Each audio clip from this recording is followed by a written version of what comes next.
মোবাইলের মধ্যে মেসেজ করতে করতে, মেয়েদের সাথে কথা বলতে বলতে, এমনকি রাত জাগতে জাগতে আমাদের দিনকাল চলে যায়, কিন্তু আল্লাহর হুকুমের দিকেও, যে আল্লাহ আমাকে দুনিয়াতে তার ইবাদত করার জন্য পাঠিয়েছেন, যে আল্লাহ আমাকে তাকে রবকে চিনার জন্য প্রেরণ করেছেন, সে আল্লাহর কোনো হুকুম আমি মানি না, সে আল্লাহর কোনো আমি মর্যাদা এই দুনিয়াতে দিই না, তাহলে বলেন আমার আল্লাহ কেন টাকাই বলছিনি আপনাকে জান্নাতটা দিবে?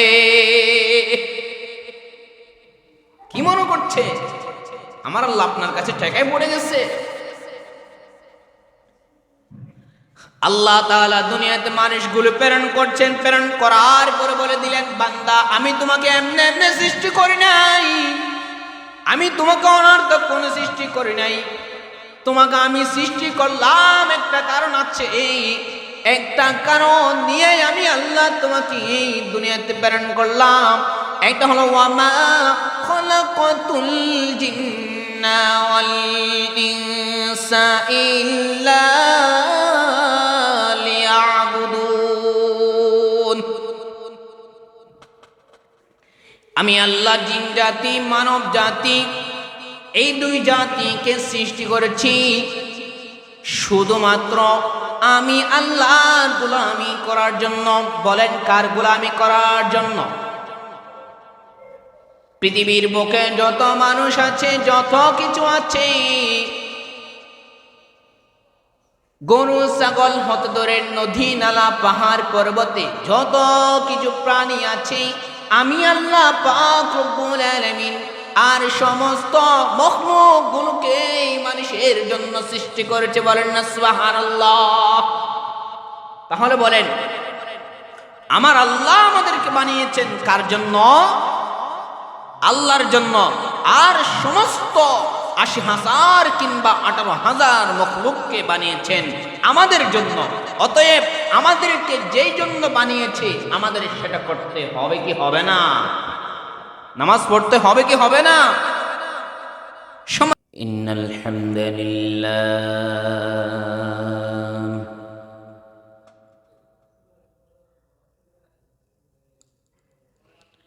ইন্নাল হামদুলিল্লাহ নাহমাদুহু ওয়া নাস্তাঈনুহু ওয়া নাস্তাগফিরুহু ওয়া নু'মিনু বিহি ونتوكل عليه ونعوذ بالله من شرور أنفسنا من يهده الله فلا مضل له ومن يضلله فلا هادي له ونشهد أن لا إله إلا الله وحده لا شريك له ونشهد أن سيدنا ومولانا محمدا عبد الله ورسوله أما بعد فقد قال الله تعالى في كلامه المجيد وفرقانه الحميد أعوذ بالله من الشيطان الرجيم بسم الله الرحمن الرحيم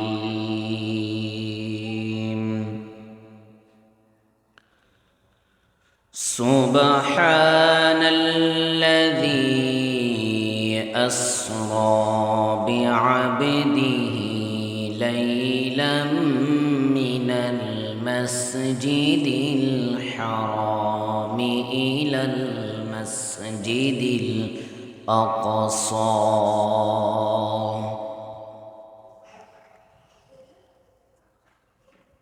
وقد قال النبي صلى الله عليه وسلم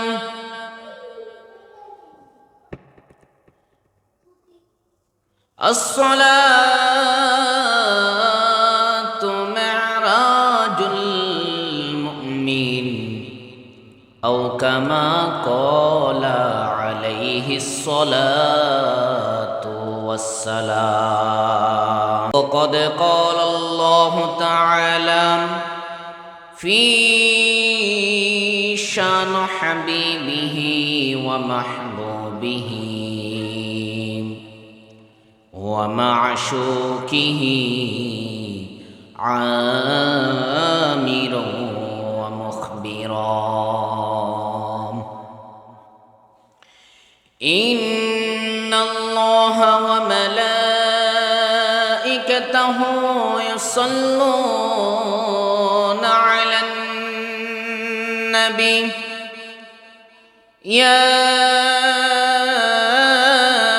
أيها الذين آمنوا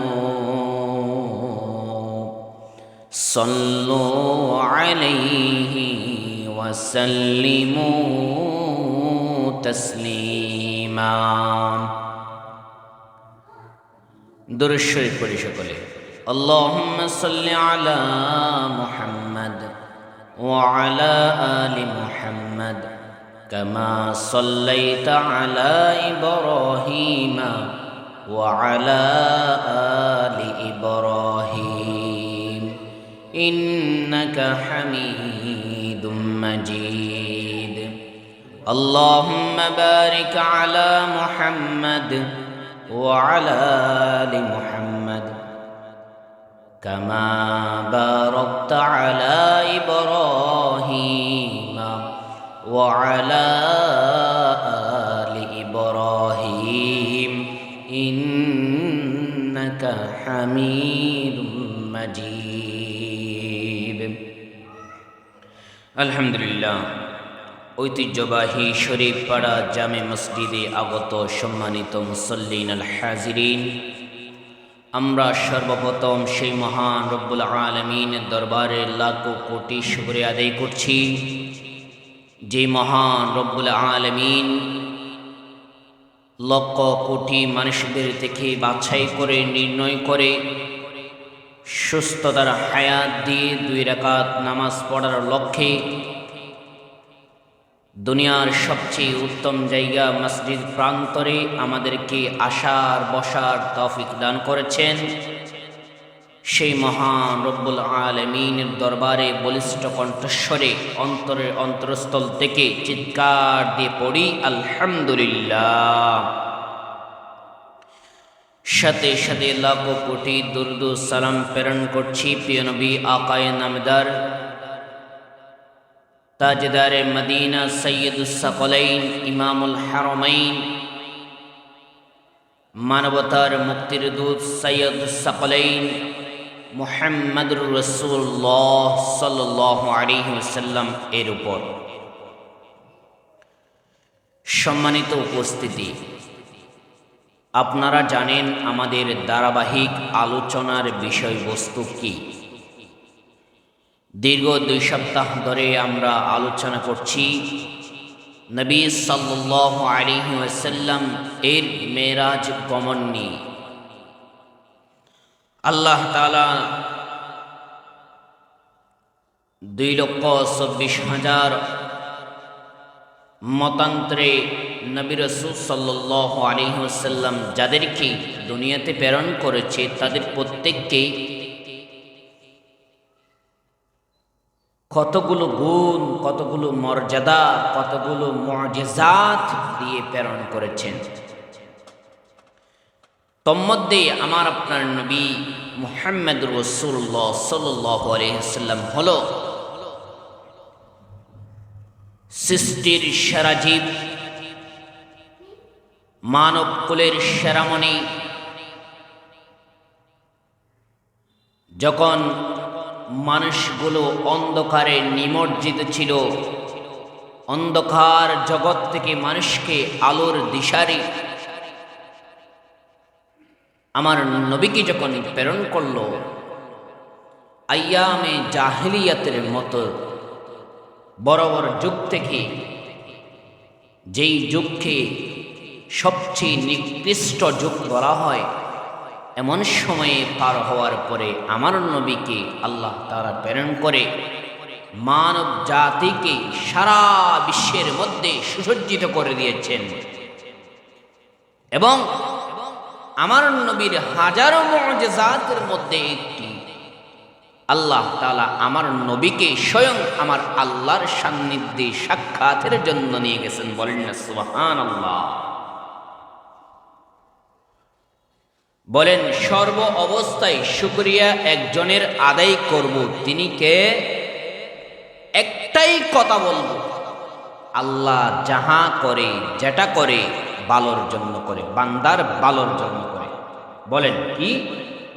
আল্লাহ যখন যেটা করে বান্দার ভালোর জন্য করে, এটাই শুকরিয়া। আল্লাহ আজকে আপনাকে বিপদে ফেলে পরীক্ষা করতে পারে, আমার বান্দা কি আমি বিপদে ফেলেছি সেজন্য আমার উপর নারাজ, নাকি বিপদকে পরীক্ষা স্বরূপ নিয়ে পরীক্ষায় উত্তীর্ণ হয়ে পরীক্ষার ফলাফল পেয়ে আমি আল্লাহর উপর রাজি খুশি হয়েছে, সেটা আমার আল্লাহ পরীক্ষা করে। বলেন, যে অবস্থায় থাকি আল্লাহ যে অবস্থায় রেখেছে, যেটাই করেছে, যেই বিপদে ফেলেছে, সর্ব অবস্থায় শুকরিয়া আদায় করতে হবে। কার? আমাকে আপনাকে রিজিক দাতা একজন, তিনি কি? মনে করেন আপনার ফুল আপনারে খাওয়ায়, মনে করেন আপনার স্বামী আপনারে খাওয়ায়, মনে করেন আপনার বাবা আপনাকে খাওয়ায়। নো, নেবা। বরং তাদের মাধ্যমে আল্লাহ তাআলা আপনাকে দুনিয়াতে পরিচালনা করছেন। একটা সময় এমন আসে যাবে, তারাও বার্ধক্যকালে পরিণত হয়ে যাবে।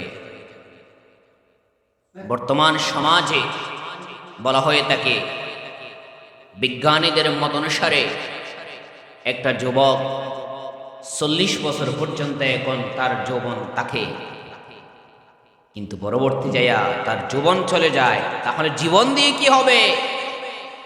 একটা ছেলে সারাটা জীবন তার ফ্যামিলি করতে করতে কাটিয়ে দেয়,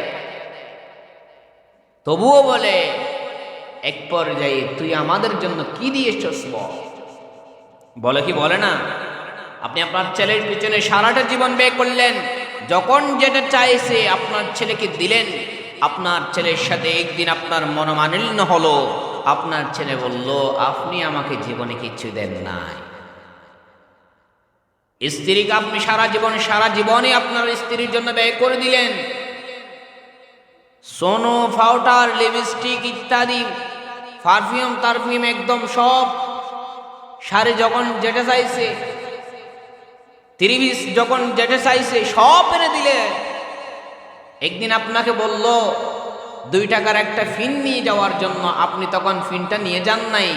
ওই যে ইতিপূর্বে আপনি যত কিছু দিয়েছেন সব কিছু সেই একদিনে বলে যাবে, ঠিক কিনা?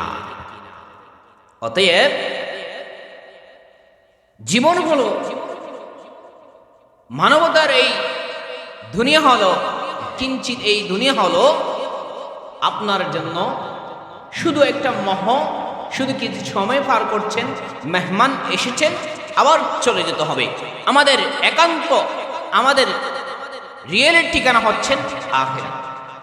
দুনিয়া হলো আমাদের জন্য অস্থায়ী, আমাদের এটা স্থায়ী ঠিকানা নয়। আচ্ছা, যেই কথা বলছিলাম, আমার আল্লাহর নবীর হাজারো মুআজিজাতের মধ্যে একটি মুআজিজাতের নাম বলুন তো? মেরাজের রজনী, ঠিক কিনা? এই মেরাজের রজনীর আমরা আলোচনা করতে গিয়ে কতটুকু গেলাম? পাঁচ ওয়াক্ত নামাজ বা জামাতে আদায় করার সংক্রান্ত ব্যক্তি যার শাস্তি হচ্ছিল আল্লাহর নবী দেখেছেন। ঠিক আছে না? এতটুকু পর্যন্ত আমরা গিয়েছি। আজকে ইনশাআল্লাহ আমরা তারপর থেকে ধারাবাহিক আলোচনা করছি। আমার নবী মুহাম্মদুর রাসূলুল্লাহ সাল্লাল্লাহু আলাইহি ওয়াসাল্লাম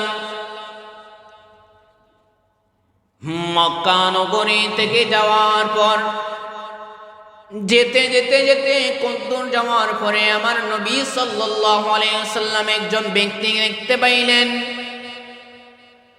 ব্যক্তি সারা দুনিয়ার চেয়ে বড় একটা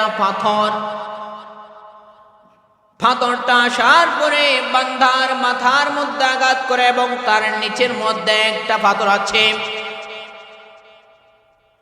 এই শাস্তি তার শুধু দুনিয়ার হায়াত নয়, সারাটা জীবন কিয়ামত হয়ে যাওয়ার পরে আল্লাহ তাআলা বান্দাকে এই শাস্তি দিয়ে সারাটা জীবন এইভাবে রাখবে। আমার নবী সাল্লাল্লাহু আলাইহি ওয়াসাল্লাম এই অবস্থা দেখে নবী মুহাম্মদুর রাসূলুল্লাহ জিবরাইলকে ডাক দিলেন, ওগো জিবরাইল, এই ব্যক্তিকে যার এই অবস্থা। মুহাম্মদুর রাসূলুল্লাহর উত্তরে জিবরাইল আলাইহিস সালাম উত্তর দিলেন, ইয়া রাসূলুল্লাহ, ইয়া হাবিবাল্লাহ, এই হলো সেই ব্যক্তি যেই ব্যক্তি দুনিয়া থাকা অবস্থায় আপনার দেওয়া নিয়ামত ভক্ষণ করেছে, আপনার দেওয়া নিয়ামত সমস্ত কিছু সেই ভক্ষণ করেছে, কিন্তু আপনার দেওয়া হুকুম নামাজ আদায় করে নাই। ইচ্ছাকৃতভাবে সেই নামাজ তরক করে দিয়েছে। আল্লাহর নবী সাল্লাল্লাহু আলাইহি ওয়াসাল্লাম হাদিসের মধ্যে বর্ণনা করেন, মান তারাকা সালাতান মাকতুবাতান মুতাআম্মিদান ফাকাদ বারিআত মিনহু জিম্মাতুল্লাহি ওয়া জিম্মাতুর রাসূলি। যে ব্যক্তি ইচ্ছাকৃতভাবে নামাজ তরক করে দিবে, আল্লাহর নবী সাল্লাল্লাহু আলাইহি ওয়াসাল্লামের জিম্মা থেকে বান্দা খারিজ হয়ে যাবে এবং আল্লাহ তাআলার জিম্মা থেকে বান্দা খারিজ হয়ে যাবে। বলেন, আল্লাহর জিম্মা থেকে যদি কোনো বান্দা যদি খারিজ হয়ে যায়, বিপদ থেকে কেউ রক্ষা করনে ওয়ালা আছে নি গো? আছে? কেউ বাঁচাতে পারবে? নবী সাল্লাল্লাহু আলাইহি ওয়াসাল্লামের জিম্মা থেকে যদি বান্দা যদি খারিজ হয়ে যায়, আর কেউ বাঁচানে ওয়ালা তাকে নাই। এই জন্য নবী সাল্লাল্লাহু আলাইহি ওয়াসাল্লামের মারফতে যে হুকুম এসেছে নামাজ, এই নামাজ দুনিয়াতে আপনি যতই ব্যস্ততা থাকেন, এই নামাজ কখনো তরক করা যাবে না, এই নামাজ কখনো বাদ দেওয়া যাবে না। আজকে আমি আপনি ইচ্ছাকৃতভাবে এই নামাজ তরক করে দিই। যৌবন কাল আছে, কিন্তু যৌবনের আমরা মর্যাদা দিই না। মোবাইলের মধ্যে মেসেজ করতে করতে, মেয়েদের সাথে কথা বলতে বলতে, এমনকি রাত জাগতে জাগতে আমাদের দিনকাল চলে যায়, কিন্তু আল্লাহর হুকুমের দিকেও যে আল্লাহ আমাকে দুনিয়াতে তার ইবাদত করার জন্য পাঠিয়েছেন, যে আল্লাহ আমাকে তাকে রবকে চিনার জন্য প্রেরণ করেছেন, সে আল্লাহর কোনো হুকুম আমি মানি না, সে আল্লাহর কোনো আমি মর্যাদা এই দুনিয়াতে দিই না। তাহলে বলেন, আমার আল্লাহ কেন টাকাই বলছিনি আপনাকে জান্নাতটা দিবে? কি মনে করছে আমার আল্লাহ আপনার কাছে টাকাই পড়ে গেছে?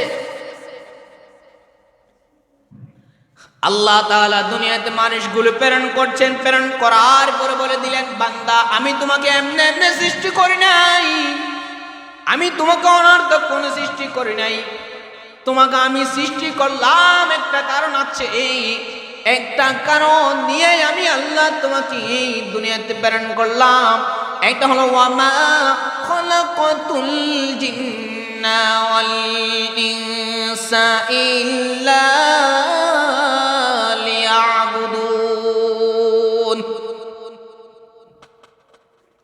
আমি আল্লাহ জিন জাতি মানব জাতি এই দুই জাতিকে সৃষ্টি করেছি শুধুমাত্র আমি আল্লাহর গোলামি করার জন্য। বলেন কার গোলামি করার জন্য? পৃথিবীর বুকে যত মানুষ আছে, যত কিছু আছে, গরু ছাগল হতে ধরে নদী নালা পাহাড় পর্বতে যত কিছু প্রাণী আছে, আমি আল্লাহ পাক রব্বুল আলামিন আর সমস্ত মখলুক গুলোকে মানুষের জন্য সৃষ্টি করেছে। বলেন না সুবহানাল্লাহ। তাহলে বলেন আমার আল্লাহ আমাদেরকে বানিয়েছেন কার জন্য? আল্লাহর জন্য। আর সমস্ত ৮০,০০০ কিংবা ১৮,০০০ মখলুককে বানিয়েছেন আমাদের জন্য। অতএব আমাদেরকে যেই জন্য বানিয়েছে আমাদের সেটা করতে হবে কি হবে না? নামাজ পড়তে হবে কি হবে না? সম্মানিত মুসল্লিন আল হাজিরিন, খেয়াল করে আজকে আপনার জন্য গরু আল্লাহ তাআলা সৃষ্টি করলেন, আপনি গরুটিকে জবে করে খাচ্ছেন। মুরগি আপনার জন্য আল্লাহ তাআলা সৃষ্টি করলেন, দুনিয়াতে প্রেরণ করলেন, আপনি টিকে মুরগি জবে করে খাচ্ছেন। কত সুন্দর, কত রকমের তাজা তাজা মাছ আল্লাহ তাআলা সৃষ্টি করলেন, আপনি টিকে রান্না করে খাচ্ছেন। কত সুন্দর শাক সবজি, কত সুন্দর সুন্দর সুন্দর সুন্দর ফল ফ্রুট আপনার জন্য আল্লাহ তাআলা সৃষ্টি করলো, আপনি টিকেই সবই খাচ্ছেন। কিন্তু আল্লাহ তাআলা আপনাকে যে উদ্দেশ্যে সৃষ্টি করছে, আল্লাহর হক আপনি একবারও আদায় করছেন না। তাহলে কি হবে? ওই কিয়ামতের দিন যখন হাসর নাসর যখন হয়ে যাবে, বিচার যখন হয়ে যাবে, আপনার এমন শাস্তি হবে যে দুনিয়ার চেয়ে বড় একটা পাথর আপনার মাথার নিচে থাকবে এবং অপর পথে একটা পাথর আসবে এবং আপনার মাথাকে চূর্ণ বিচূর্ণ করে দেবে। আঘাত করার পরে ওই পাথর আবার উঠে যাবে, আপনার শরীর চূর্ণ বিচূর্ণ হয়ে যাওয়ার পরে পাহাড় ওই যখন পাথরটা যখন আবার উপরে উঠবে, আপনার শরীরটা মাথাটা আবার অটোমেটিক ফিট হয়ে যাবে। এইভাবে আল্লাহ তাআলা আপনাকে সারাটা জীবন, এই জীবন তল্প জীবন, দুনিয়ার জীবন তল্প হায়াত, দুনিয়ার হায়াত তল্প হায়াত, কিন্তু ওই আখিরাতের হায়াত তার অল্প না বাবা। এটা তো মাত্র আপনি কিঞ্চিত পরিমাণ মানুষের ঘরে মেহমান এসেছেন এমনটা, কিন্তু ওই দিনের হায়াত তো আর এই দিনের মতো হবে না। ওই দিনের এক একটা সময় এক একটা মিনিট হবে দুনিয়ার ৫০,০০০ বছরের মতো। আপনার উপরে এত এত অত্যাচার হবে, এত আযাব হবে, সহ্য করার মতো সেই ক্যাপাবিলিটি আপনার থাকবে না। এই সমস্ত আযাব থেকে রক্ষা পাইতে আল্লাহর ইবাদত করা দরকার আছে না? আল্লাহর নবী সাল্লাল্লাহু আলাইহি ওয়াসাল্লাম কান্দার পরে যাইতে যাইতে আবার জিবরাইল আলাইহিস সালাম যাইতেছে, বুরাককে ডাক দিল। বুরাক থেকে দেখতেছে আবার কতদূর যাওয়ার পরে একটা ব্যক্তি, তার সম্মুখে সুন্দর সুন্দর ফল রাখা হয়েছে। দুনিয়ার সমস্ত ফল তার সম্মুখে আছে। আপেল বলেন কি, আঙ্গুর বলেন কি, আনার বলেন কি, আনারস বলেন কি, এমনকি দুনিয়ার সমস্ত তার সম্মুখে ফল থাকার পরে সেই বান্দা সেই ফলগুলো খাইতে পারে না। বান্দা সেই ফলগুলো খাইতে পারে না। সেই বান্দা অপর পাশে পুঁচা পুঁচ এবং রক্ত রেখেছে। ওই বান্দা এত সুন্দর সুন্দর ফল থাকার পরে পুঁচা রক্ত এবং পুঁচ পান করতেছে। বলেন না নাউজুবিল্লাহ। আল্লাহর নবী,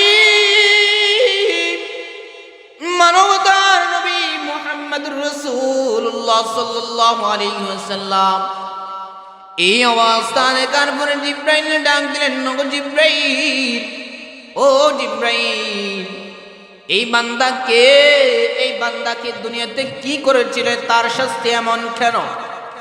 আল্লাহর নবী সাল্লাল্লাহু আলাইহি ওয়াসাল্লাম বলেন, আল্লাহর নবীকে উত্তর দিলেন, জিবরাইল আলাইহিস সালাম উত্তর দিচ্ছেন, ওগো নবী, আপনি দুনিয়া থেকে আসি যাওয়ার পরে আপনি দুনিয়াতে আল্লাহ তাআলার হুকুমগুলো বর্ণনা করলেন, আল্লাহ তাআলার হুকুমের কথাগুলো মানুষকে জানিয়ে দিলেন। কিন্তু আপনার উম্মতরা ওই সমস্ত হুকুম আহকাম মানে নাই, ওই সমস্ত হুকুম আহকাম মানে নাই। তারা আপনি ব্যবসাকে হালাল করেছিলেন এবং সুদকে হারাম করেছিলেন, ঘুষকে হারাম করেছিলেন। তারা হলো সেই সমস্ত ব্যক্তি কিয়ামতের দিন আমার আল্লাহ তাদেরকে ভালো কোনো খাবার দিবে না। কিয়ামতের দিন আমার আল্লাহ তাদেরকে পচা রক্ত এবং পচা পুঁচ খাওয়াবে। যারা ঘুষ খেয়েছে, যারা সুদ খেয়েছে, এরা হলো তারাই।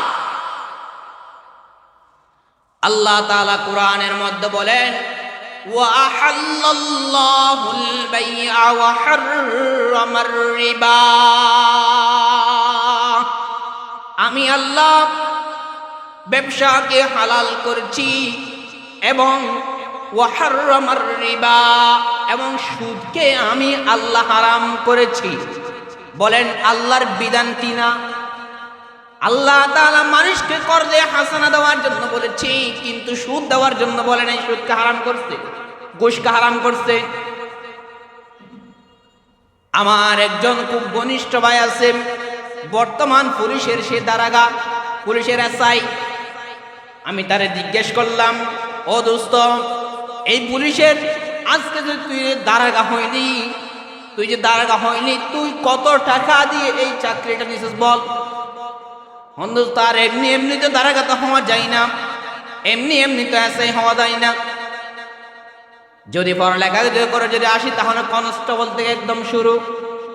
কিন্তু দারোগা হইতে গেলে, এসআই হইতে গেলে, ওসি হতে গেলে, আরো হতে গেলে তো টাকা দেওয়া লাগে, অনেক টাকা। আমি আজকে এই টাকা দিয়ে 30 লক্ষ টাকা দিয়ে চাকরিটা নিয়েছি। ঘুষ কত দিছে? 30 লক্ষ টাকা। আমি বললাম, ও দোস্ত, তুই আজকে 30 লক্ষ টাকা দিয়া তুই যে চাকরি নিলি, এই চাকরি তো আর তোর জীবনের মধ্যেই তুই যে 30 লক্ষ টাকা যে ঘুষ খাইয়া যে তুলবি না, এটারও তো কোনো গ্যারান্টি নাই। না খাই যে তুলবে না, এর মধ্যে কোনো গ্যারান্টি আছে? এই সেই খাবে না ভাই। দেখ, আজকে তুই পুলিশের চাকরি নিলি, পুলিশের চাকরির মধ্যে যে এতগুলো ঘুষ দিলি, আল্লাহ তাআলা বলল যে ঘুষ খাওয়াও হারাম, সুদ খাওয়াও হারাম, দেওয়াও হারাম। ঠিক কিনা? বলছে কি বলে নাই? আল্লাহ তাআলা বলছে যে ঘুষ খাওয়াও হারাম, সুদ খাওয়াও হারাম, সুদ দেওয়াও হারাম, নেওয়াও হারাম। ও দোস্ত, তুই আজকে এত বড় একটা কাজ করে ফেললি, তোর আখিরাত তো বরবাদ হয়ে যাচ্ছে। এই কথা বলার পর আমার সাথে একসাথে লেখাপড়া করছিল, পরবর্তী সরকারিতে জয়েন হয়ে আজকে সে দারোগা হইল। এত টাকা দিয়ে তুই যে চাকরি করলি, চাকরির বেতন হলো মাত্র 27,000 টাকা, 27 হইতে 35,000 টাকা। আমি বললাম, তুই যে 35 লক্ষ টাকা দিয়ে 30 লক্ষ টাকা দিয়ে যে চাকরি নিলি, এই চাকরির মধ্যে এই যেই টাকাগুলো পাবি, এর সে তো তোর জীবনে উঠবে না, তাহলে অবশ্যই তোর ঘুষ খাইতে হবে। হয় কি হয় না? সে আমার একটা সুন্দর সিস্টেম শিখাই দিল। কত বন্ধুর টাকা তার এমনি এমনি তুলি না। কোন রাস্তা দিয়ে মানুষ হাইটে যাচ্ছে, হাইটে যাওয়ার পর আমি তারে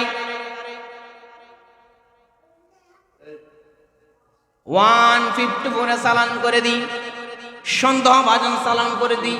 যদি কিছু টাকা দেয় তাহলে 150 করে চালান করে দিই, আর যদি টাকা না দেয় তাহলে অন্য দাঁড়াতে ঢুকাই দিই। এইভাবে এইভাবে পুলিশের চাকরি যায়।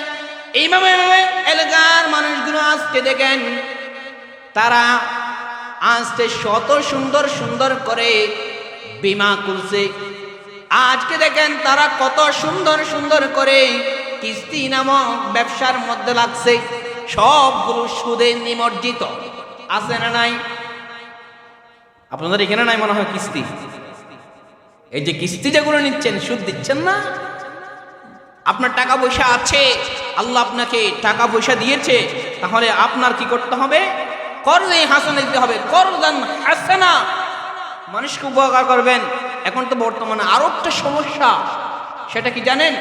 কর্জে হাসানা দিলেন, কর্জে হাসানা নেওয়ার পরে বান্দাকে আর টস মেরে খুঁজে পাওয়া যায় না। ঠিক কিনা? আপনি কিছু টাকা এমনি দাঁত দিছেন, তার পরবর্তী তাকে আর খুঁজে পাওয়া যায় না। বলবে কি, আজকে আমার পেট ব্যথা, আমার শাশুড়ির এটা হয়েছিল, আমার বউর এটা হয়েছিল, আমার মা অসুস্থ, সন্তানরা খাইতে পাই না আজকে এতদিন ধরে এইরকম এরকম, তখন বাহানা সৃষ্টি হয়ে যাবে। ওই যে টাকা দিয়ে আপনি অপরাধ করে ফেলেছেন। আমার আল্লাহর নবী সাল্লাল্লাহু আলাইহি ওয়াসাল্লাম বলে, বান্দা,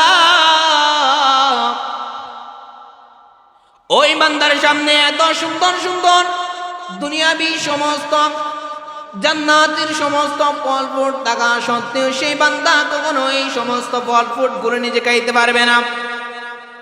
এই সমস্ত ফল ফ্রুট গুলো নিজে খাইতে পারবে না। তার সম্মুখে অপর প্রান্তে পচা রক্ত এবং পচা পোষ যে রেখেছে, এগুলো সেই ওই যে শাস্তি হিসেবে সারা জীবন তাকে থাকবে, কোনোদিন ভালো কিছু খাইতে পারবে না।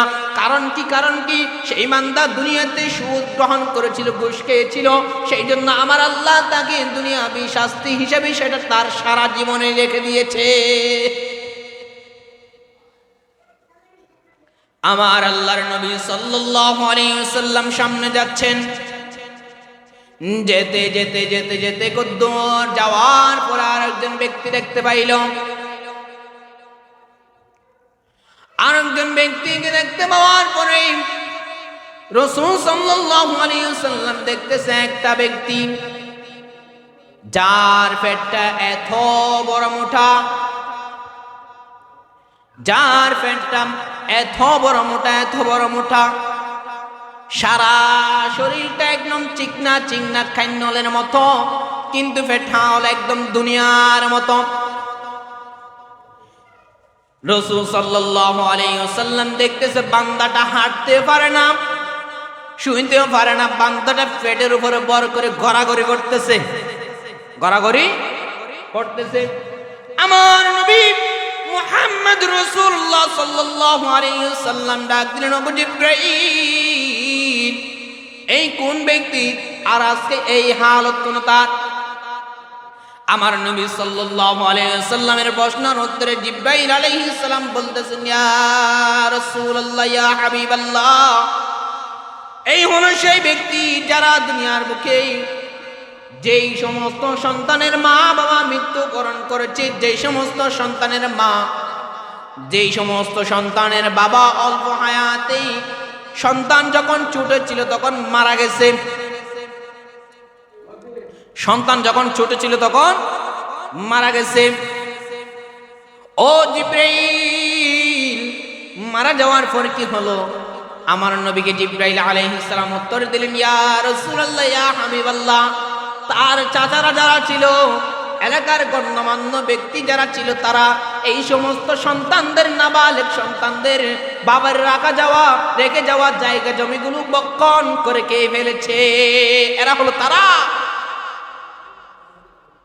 আল্লাহ তাআলা সূরা মাউনের মধ্যে বলেন, ফাযালিকাল্লাযী ইয়াদুউল ইয়াতীম ওয়ালা ইয়াহুদ্দু আলা তুআমিল মিসকিন। আমার কথা না, কোরআনের কথা। তোমরা এতিমের মাল ভক্ষণ করো না, এতিমের মাল আত্মসাৎ করো না।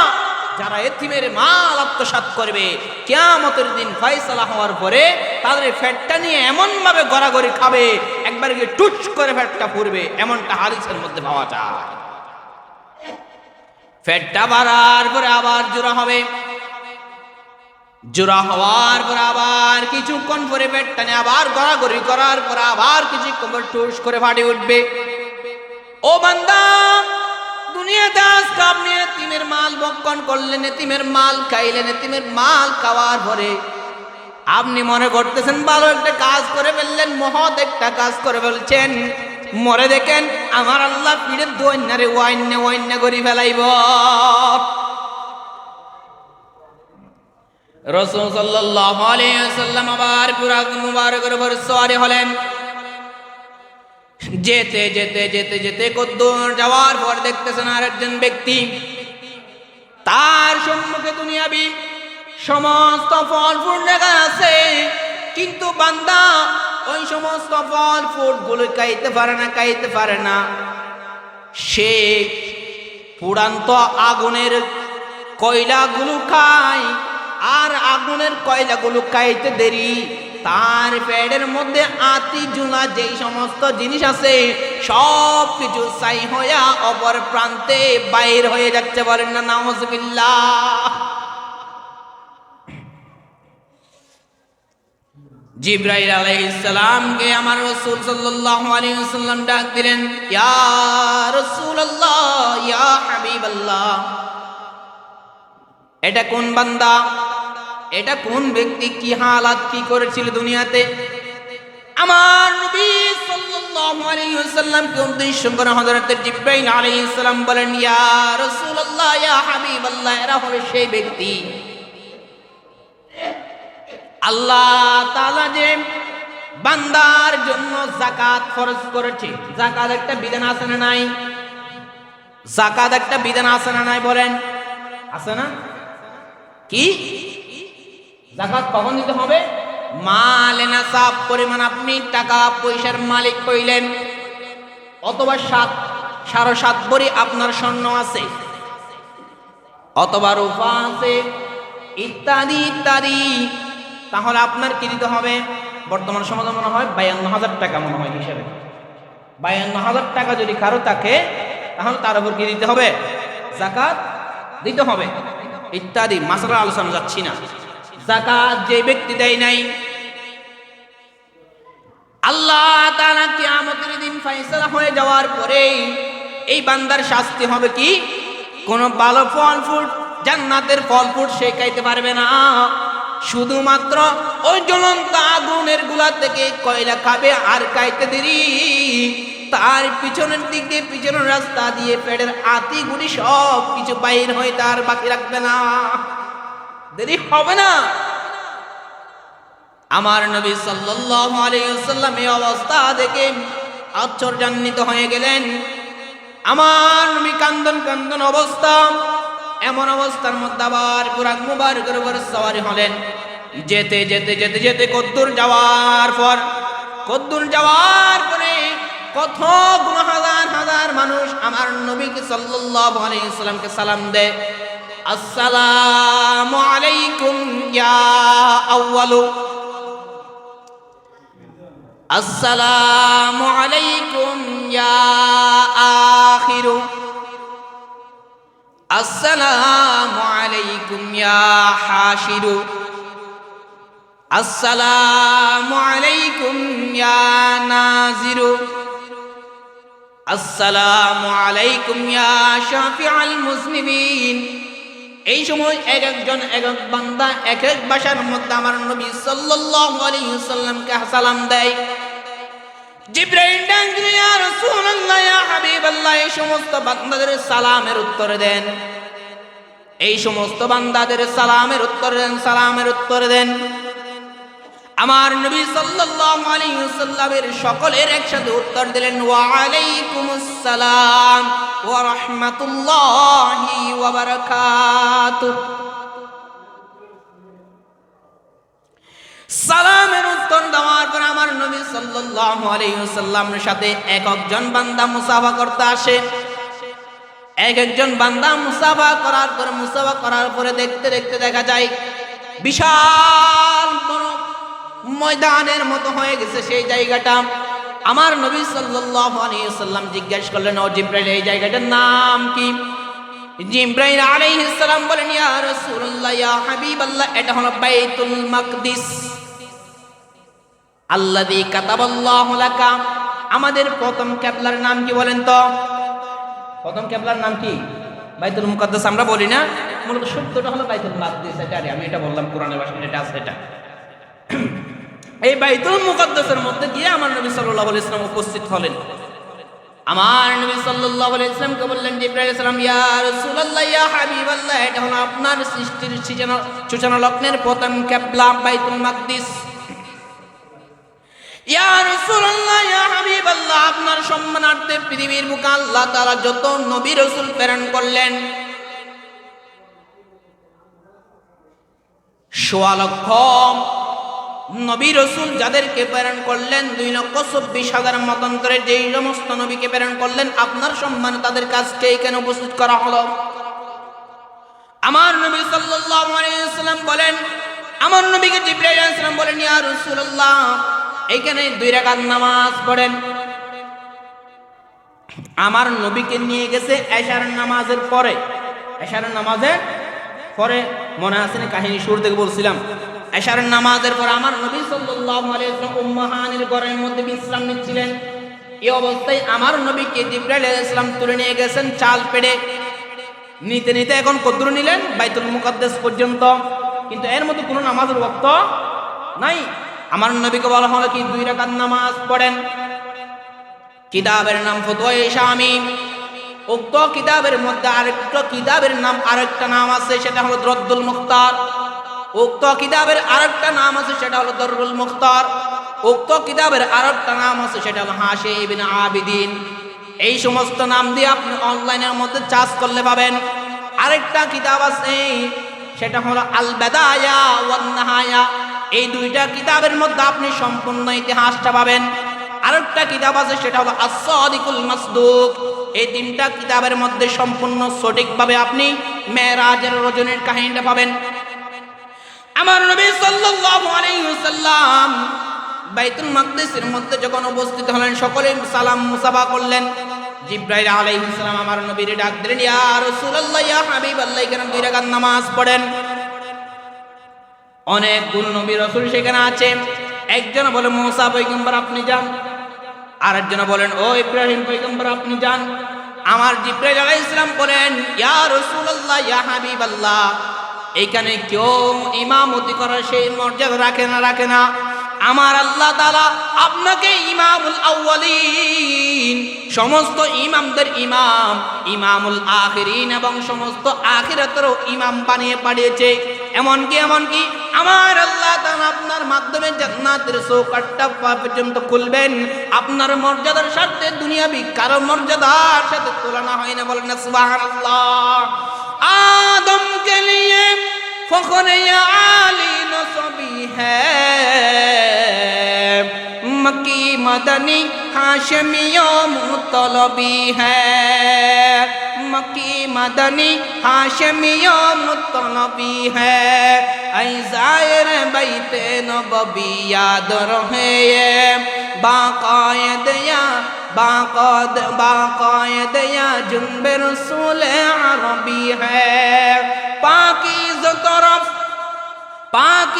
तरफ हिंच से अर्श से भरी है, पाकीज़ तरफ अर्श से माँ जन्नत फिरदौस। आराम गाहे रूह रसूल अरबी है। मौलाया सल्ली व सल्लिम दाइमन अबदान আলা হাবিবিকা খায়রি কুল্লি মুনতাহিমি। এটা তো সেই নবী, আমরা তো সেই নবীর উম্মত। যেই নবী না হলে সারা দুনিয়া সৃষ্টি হইত না। যেই নবীর উদ্দেশ্যে আমার আল্লাহ তাআলা সারা দুনিয়া সৃষ্টি করলেন। যেই নবী না হলে আমার আল্লাহ তাআলা বাইতুল মাকদিস সৃষ্টি করত না। যেই নবী না হলে আমার আল্লাহ মক্কা নগরী সৃষ্টি করত না। যেই নবী না হলে আমরা এত সুন্দর মেরাজের আলোচনাও শুনতাম না। আমার নবী সাল্লাল্লাহু আলাইহি ওয়াসাল্লাম ইমামতি করলেন।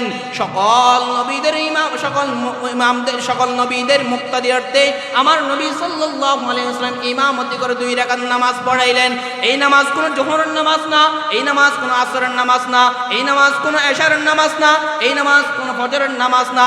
এই নামাজ হলো প্রত্যেকটা নবীর উপর আলাদা একটা নামাজ ফরজ আছে, সেটা হলো তাহাজ্জুদের নামাজ। আমার আপনার উপর ফরজ কয় ওয়াক্ত নামাজ? 5 ওয়াক্ত। কিন্তু নবীদের উপরে 6 ওয়াক্ত নামাজ ফরজ। নবীদের উপরে 6 ওয়াক্ত নামাজ ফরজ।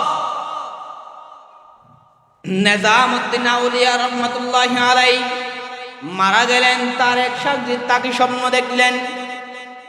নিজামউদ্দিন আউলিয়াকে স্বপ্ন দেখার পরে জিজ্ঞেস করলেন, ও নিজামউদ্দিন আউলিয়া, আপনি পৃথিবীর বুকে বড় একজন ইমাম ছিলেন, বড় একজন দাঈ ইলাল্লাহ ছিলেন। বলেন আল্লাহ আপনার সাথে কেমন ব্যবহার করলেন? আল্লাহ কেমন ব্যবহার করছে। নিজামুদ্দিন আউলিয়া রাহমাতুল্লাহি আলাইহি বলেন, ও আমার শাগরিদ, শোনো শোনো শোনো, আমি দুনিয়ার বুকে যত কিছু ইবাদত করছি কোনটাই কাজে আসে নাই, কাজে আসে নাই।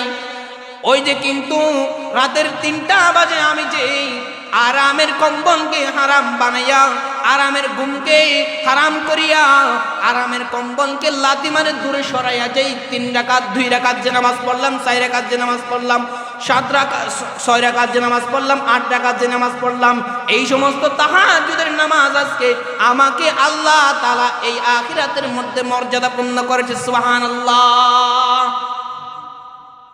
পৃথিবীর মধ্যে কোনো নামাজের কথা, কোনো নফল নামাজের কথা কোরআনের মধ্যে নাই, আসেনি?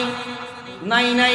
কিন্তু তাহাজ্জুদের নামাজ সংক্রান্ত আমার আল্লাহ পাক রব্বুল আলামিন স্বয়ং বলেন, ফাতাহাজ্জাদ বিহি নাফিলাতাল লাক। আছে না নাই কোরআনের মধ্যে? তাহাজ্জুদের মর্যাদা এত, আমার আল্লাহ তাআলা এই তাহাজ্জুদ নামাজকে সারা বিশ্বের জন্য যারা আউলিয়া হবে, যারা ওলি হবে, আপনি দেখেন তাহাজ্জুদের নামাজ ছাড়া ওলি হওয়া সম্ভব না, তাহাজ্জুদের নামাজ ছাড়া আল্লাহর প্রিয় বান্দা হওয়া সম্ভব না। অতএব আপনি ঘুমাই 5 ওয়াক্ত নামাজও বাদ দিয়ে আপনি দুনিয়ার মধ্যে নামাজ পড়বেন না, কিছু করবেন না, যাকাত দিবেন না, সব কিছু না কইরা জান্নাত আশা করেন। আল্লাহর টাকা রাখছে, মরে দেখেন ফিরে তো অন্য করে ফেলাইবেন। অনেকে জিজ্ঞেস করতে পারে মাসালা কি, তো ওই 2 রাকাত নামাজ ইমামতি করছে, ইমামতি করণ তাই আছে না, নফল নামাজ তো একা খাইবে না পড়িব, ঠিক আছে না? আমার নবী সাল্লাল্লাহু আলাইহি ওয়াসাল্লাম যে 2 রাকাত নামাজ পড়লেন, কাউকে ইনভাইট করে নাই, কাউকে ডাকে নাই। ডাকা ছাড়া যদি নফল নামাজের মধ্যে কেউ যদি অন্তর্ভুক্ত হয়ে যায়, তাহলে ওই নামাজ পড়তে পারবে, ওইটা জায়েজ। কথা কি বুঝতে পারছেন? মাসালা ক্লিয়ার করে দিলাম। নফল নামাজ জামাতে পড়া জায়েজ নাই, কিন্তু ডাকা ব্যতীত কেউ আইসা গেছে, তাহলে আপনি জামাতে পড়তে পারবেন। আপনি ডাকেন নাই, ডিগলার দিয়ে মাইকের মধ্যে ডাকেন নাই, অন্যান্য নামাজের মতো আজান দেন নাই, কেউ আইসা গেছে, জামাতে পড়েন, মানা নাই ইসলামের মনে। আমরা ইনশাআল্লাহ এতক্ষণ পর্যন্ত যে আলোচনা হয়েছে সেটা হলো কি, ইসরা, মানে দুনিয়ার বুকে সমতলে ভ্রমণ করাটাকে, রাত্রে ভ্রমণ করাটাকে ইসরা বলে। এই বাইতুল মুকদ্দিস থেকে এবং এখান থেকে স্বয়ং ঊর্ধ্ব গগনে ভ্রমণ হবে, এটাকে বলা হয় মেরাজ। ইনশাআল্লাহ আমরা সেই আলোচনা আগামী জুমা থেকে আলোচনা করবো ইনশাআল্লাহ। মেরাজের আলোচনা এখনো শুরু হয়নি, একম পর্যন্ত গেছে, সেটা কি, ইসরার আলোচনা। আল্লাহ তাআলা আমাদেরকে এইখান থেকে শিক্ষা নিয়ে নিজের জীবনকে গড়ার মতো তৌফিক দান করুক। আজকের আলোচনাতে কি শিখলাম? সুদ খাওয়া যাবে। অনেকে আওয়াজ করতেছে না, হুজুর আমার পক্ষ করে দিলে খাবার, এই জন্য আওয়াজ করতেছেন না মনে হয়। সুদ খাওয়া যাবে, ইচ্ছাকৃতভাবে ফরজ নামাজ ত্যাগ করা যাবে না। এতিমের মাল বক্ষণ করা যাবে। এতিমের যে বাবা মরে গেছে, মরে যাওয়ার পরে জায়গা জমি আপনি দখল করে নেবেন, মিথ্যা কাগজ বানিয়ে দখল করে নেবেন, করবেন? এরকম করা যাবে না। 4 নাম্বার কি, যাকাত। নিজের মাল থেকে আপনি নেশাব পরিমাণ সম্পদের মালিক হয়েছেন, তাহলে আপনি কি যাকাত আদায় করে ফেলবেন ইনশাআল্লাহ।